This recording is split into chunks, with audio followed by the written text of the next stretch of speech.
Welcome to The Deep Dive. We're here to cut through the noise and really dig into some powerful ideas. Today we're tackling something that sounds, well, almost too simple at first glance. But trust me, the impact, it's huge. We're talking about tiny changes, those little things you do every day, how they stack up, sometimes without you even noticing, until boom, big transformation. And we're using James Clear's fantastic book, Atomic Habits, as our guide for this exploration. Yeah, so our mission today isn't just to give you a book report. We really want to unpack the core ideas, maybe challenge how you think about habits and give you some, practical tools, stuff you can actually use to make changes stick without feeling totally overwhelmed, because it's not about these massive dramatic shifts, right? It's more about understanding that quiet, consistent power, the power of just showing up day after day.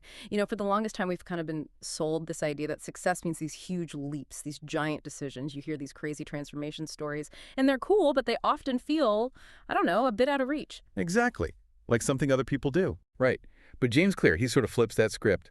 His main point is, and it's really powerful, if you just get 1% better each day, over time, your life can totally transform. Just think about that. What if success isn't about that one big moment, but about all those tiny, tiny choices you make constantly? It's such a fascinating concept, that 1% improvement, Yeah. almost invisible day to day, isn't it? The book really hammers home this idea. We literally become what we do repeatedly. We see these huge achievements, right? Building a company, mastering an instrument, getting super fit, and we see the end result, the success. No, the finish line. Yeah, but we miss the thousands of, frankly, quite boring, consistent actions that got them there. Big wins aren't just random events. They're the sum total of all those small daily habits. And the math Clear uses is pretty striking. That 1% daily improvement compounded over a year doesn't just make you a bit better. You end up 37 times better than when you started. Wow, 37 times. That's hard to even picture. It is. It's a massive difference from such a tiny input. And it shows this isn't just, a nice idea. It's a real strategy for using consistency. And I think that's where it clicks, but also where we stumble. We get excited, start something new. But when we don't see those big results right away, it's so easy to just quit. The plateau of latent potential. Exactly. That idea that progress is happening, but it's under the surface for a while. Precisely. It takes time for those small gains to break through and become visible. So, okay, if small changes are that powerful, how do we actually do it? What's the practical plan? Right, that's the key question. And luckily, Clear doesn't just leave us with the theory. He gives us a really practical framework. It's brilliant, actually, in its simplicity. He calls it the 4 laws of behavior change. Think of it like a recipe for making habits stick. A recipe, I like that. Okay, let's get into it. Let's unpack these 4 laws. The first one is about the trigger, the cue. Law number 1. Make it obvious. Okay, seems straightforward, but how do we really make a new habit impossible to miss? Especially when, life gets busy or motivation dips. It's all about engineering your environment, making the cue for the habit just unmissable. We often underestimate how much our surroundings shape what we do. So if you want to drink more water, don't just think about it. That relies on willpower, which fades.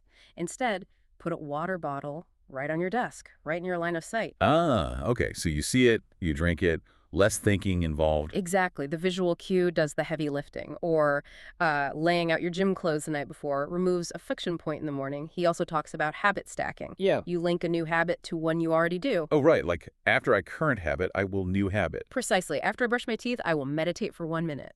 The existing habit becomes the trigger for the new one, makes it automatic. That's smart. It removes the when will I do this question. But what if your space is small, or you're always moving around, can't always put stuff out? Good point. Cues don't have to be physical objects. They can be times of day, specific locations, even the preceding event in your routine.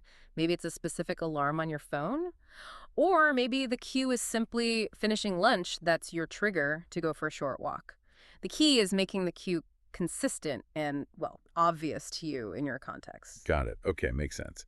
Let's move to the second law. This one's about the craving, the motivation. Law 2, make it attractive. This feels important because knowing you should do something isn't always enough, is it? How do we make ourselves genuinely want to do the habit? This taps right into our brain's reward circuitry. Dopamine, anticipation, all that good stuff. Our brains are wired to move towards pleasure or the anticipation of pleasure. So you need to make the habit itself more appealing or link it to something you already enjoy. One powerful way is temptation bundling. You pair an action you want to do with an action you need to do. So let's say you kind of dread exercise, but you love listening to podcasts. Mhm. You make a rule. I only get to listen to my favorite podcast while I'm working out. Yeah. Okay, so the workout becomes the gateway to the thing you enjoy. Exactly. Suddenly the workout doesn't seem so bad because it's linked to something you're genuinely looking forward to. Or maybe you bundle watching your favorite Netflix show with doing the ironing or folding laundry. That's clever. It hijacks your desire for the fun thing to pull you through the less fun thing. But, like, is there a risk of relying too much on these external pairings? Does the habit ever become rewarding on its own? That's a fair question. Ideally, yes. Over time, many good habits do become intrinsically satisfying. You start to enjoy the feeling after workout or the clarity after meditating. But temptation bundling is a fantastic way to sort of bridge the gap initially. It gets you over the hump, builds the consistency until the habit itself starts to feel good. It's about kickstarting the process. Okay, kickstarting. I like that. Right, law number 3. This focuses on the actual doing of the habit, the response. Law 3, make it easy. This one feels like it's all about removing friction, making it so simple to start, you barely have to think about it. How do we engineer that? Yeah, this is huge. We are naturally drawn to the path of least resistance. If a habit feels like a huge effort just to start, we'll likely avoid it. Claire's big idea here is the 2-minute rule. The 2-minute rule, right? When you start a new habit, scale it down so it takes less than 2 minutes to do. Want to read more? Don't commit to reading a chapter. Commit to reading 1 page. Or even just opening the book. Just 1 page. Just 1 page. Want to exercise? Don't aim for a 45-minute workout right away. Just put on your running shoes. Oh, okay. Want to floss? Just floss 1 tooth. The point isn't the immediate outcome. It's mastering the art of showing up. Making the start of the habit incredibly easy. Because once you've started, even for 2 minutes, it's often much easier to continue. You've overcome that initial inertia. That makes so much sense. That initial activation energy is often the biggest barrier. Making it ridiculously small just removes the excuse. But what about habits that, inevitably get harder, like training for something big or learning a complex skill? How does easy apply then? Great question. The make it easy principle is most critical for forming the habit, for building that initial consistency. As the habit gets ingrained, the easy part shifts. It's less about the task itself being easy and more about the initiation being automatic. So for marathon training, easy might initially be just getting your shoes on. Then it's the first 5 minutes. As you improve, the decision to run becomes easy, even if the run itself is challenging. You've built the pathway. Right. The habit of starting is easy, even if the task scales up. Okay. And that brings us to the final law, number 4. This is about the reward that cements the habit. Law 4, make it satisfying. We all like rewards, right?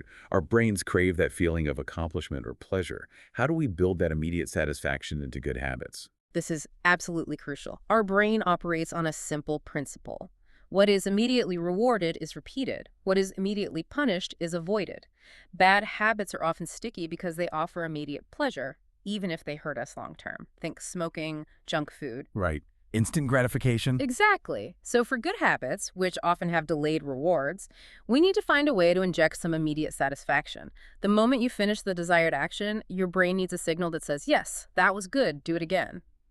This could be something small, like the feeling of crossing an item off your to-do list, or tracking your habit in an app and seeing the streak grow. That visual progress is satisfying. Okay, so it doesn't have to be a big external reward every time. Not all. It can be internal praise, a moment of acknowledgement, or maybe it's a small, healthy treat you genuinely enjoy after a workout, like a specific smoothie. The key is the immediacy. The reward needs to come quickly after the habit to reinforce that brain loop. That immediacy piece feels really important. We're always told to delay gratification, but this suggests we need instant gratification for good habits to stick. It's about working with our brain's natural tendencies, not against them. By creating immediate satisfaction for the habits we want, we make the right choice feel like the rewarding choice in the moment. And those little hits of satisfaction build the momentum needed to reach those bigger, delayed payoffs. Okay, this framework, obvious, attractive, easy, satisfying, is incredibly practical for building good habits. But now, here's where things get even more profound, I think. Clear talks about something beyond just the actions, right? Something deeper about identity.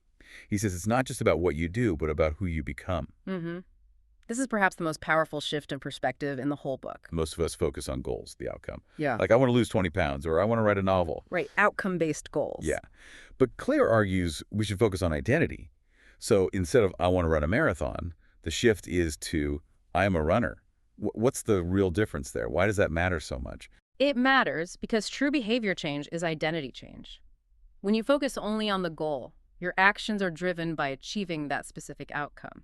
What happens when you achieve it? Or if you face setbacks, motivation can waver. But when you focus on becoming the type of person who achieves those things, I am a healthy person, I am a writer, I'm a runner, your actions flow from that identity. Okay. A healthy person makes healthy choices naturally. A writer writes. A runner runs. It's not something you force yourself to do to reach a goal. It's an expression of who you are. Every time you perform the habit, you're reinforcing that identity. You're casting a vote for the person you want to be. Casting a vote. I like that imagery. So the actions build the belief, and the belief fuels the actions. Exactly. It's a feedback loop. You don't need to suddenly believe you're a runner. You just need to start running consistently, even small amounts. Each run is evidence. Eventually, the identity shifts because the evidence is overwhelming. That feels much more sustainable than just chasing a goal. But how do you start? It feels a bit like a chicken-egg thing. Do I act first or believe first?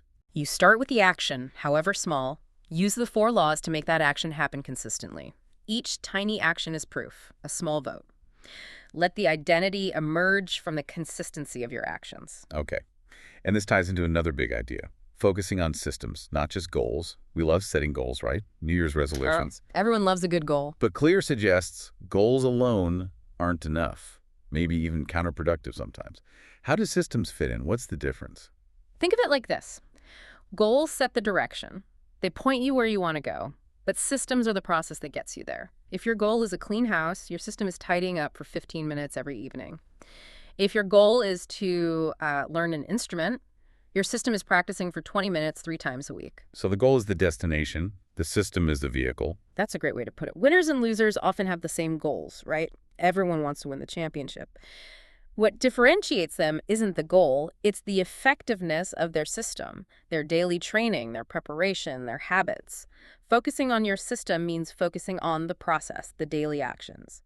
If your system is good, the results, the goals, tend to take care of themselves over time. It takes the pressure off the outcome and puts it on just bear, executing the plan each day, which feels more manageable. Much more manageable. And it allows for continuous improvement rather than just a pass-fail on the goal itself. Right. Okay, so these laws, this focus on identity and systems, brilliant for building the good stuff.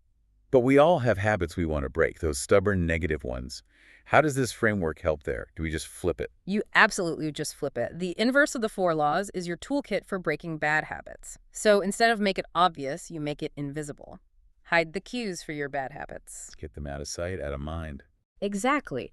If you snack mindlessly while watching TV, don't keep snacks near the couch. If you waste time on your phone, put it in another room when you need to focus.